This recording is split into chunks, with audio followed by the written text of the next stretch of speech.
Okay, so in our introduction to the quantum mechanical model of the atom, we introduced these energy or orbital energy diagrams, or what are called Aufbau diagrams, and these helped us describe the arrangement of electrons within ground state atoms. And so this arrangement, again, is going to give us some insight. Understanding the arrangement will give us some insight into the nature of the chemistry of different elements. Okay, now one sort of simpler way to arrive at the same thing is to describe the arrangement of electrons in terms of something we call the electron configuration. Okay, and basically what we're doing is we're saying the energy levels available to atoms are pretty similar in all elements. The elements simply differ in the number of protons and therefore the number of electrons. And so we describe this electron configuration really just using the periodic table as a guide. Okay, so we can look at our periodic table, and the period of a given in the table tells us the value of n, our principal quantum number. And if we look at the way that the periodic table is arranged, and we remember some of the electron configurations that we talked about in lecture last time, we can see that the periodic table can be divided into a variety of blocks. So over here we have our S block elements, then over here we have our P block elements, and together these comprise what we call our main group or representative elements.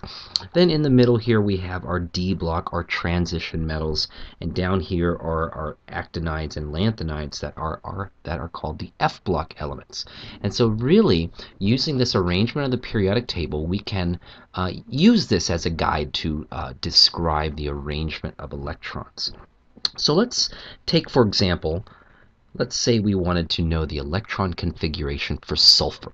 So we find sulfur right here, and we look in our periodic table, and we see that it has an atomic number of 16. That is, it has 16 protons and therefore 16 electrons for a neutral element. Now, if we wanted to describe the arrangement of the electrons, we could go back to our Aufbau diagram, that is our orbital energy diagram, or we can just use the periodic table as a guide, because the arrangement of the periodic table really is a reflection of the arrangement of the electrons. Okay, so let's use this sulfur as a guide. So we're always going to begin in the same place here. We're always going to start with hydrogen in the 1s orbital, then go to helium in the filling up our 1s orbital. So if I could get my pen here, excuse me. Why am I not seeing my toolbar? Okay. Okay. So we start off with our 1s2. So basically we put one electron in the 1s orbital for hydrogen and one for helium. So 1s2 gives us the configuration of helium. That takes care of period 1, where n equals 1. Then we come down to period 2, and we go and fill up our 2s orbital. So we go 2s2.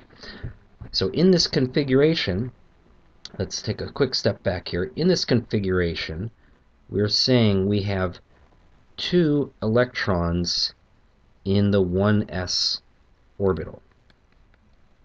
And so this then would be 2 electrons in the 2s orbital. And then we're going to continue. We're going to go over here. We're going to skip across our D's to our 2p orbitals, and we're going to go 2p1, 2, 3, 4, 5, 6, and that will give us the configuration of neon. So 1s2, 2s2, 2p6. Then we come over here to our 3s orbitals. We fill those up, 3s2. And then we jump over to our 3p orbitals, and we have 1, 2, 3, 4 more electrons to get to the sulfur atom, so we call that 3p4. Okay, so in this designation, we've described the number of electrons in each orbital.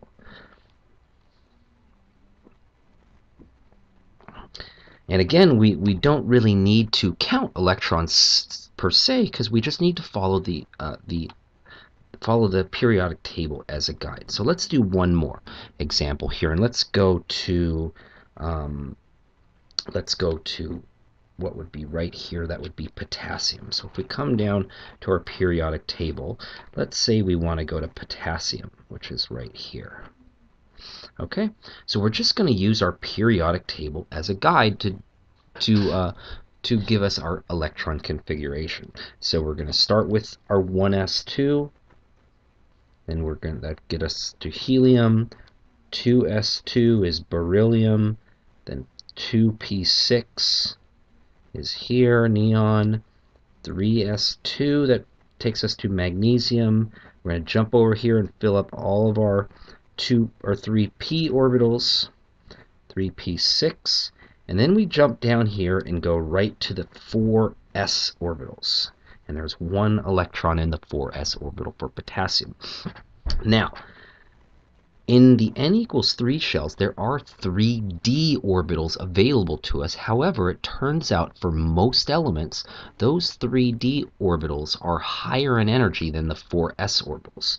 And so if we just follow the periodic table, we will remember that rule. So we'll just follow the period going from s to p, and then jump down here to 4s for potassium. Okay. Now these electron configurations describe, again, the arrangement of electrons within these atoms. And in our next quick video, we're going to talk about a little bit of the significance of these arrangements.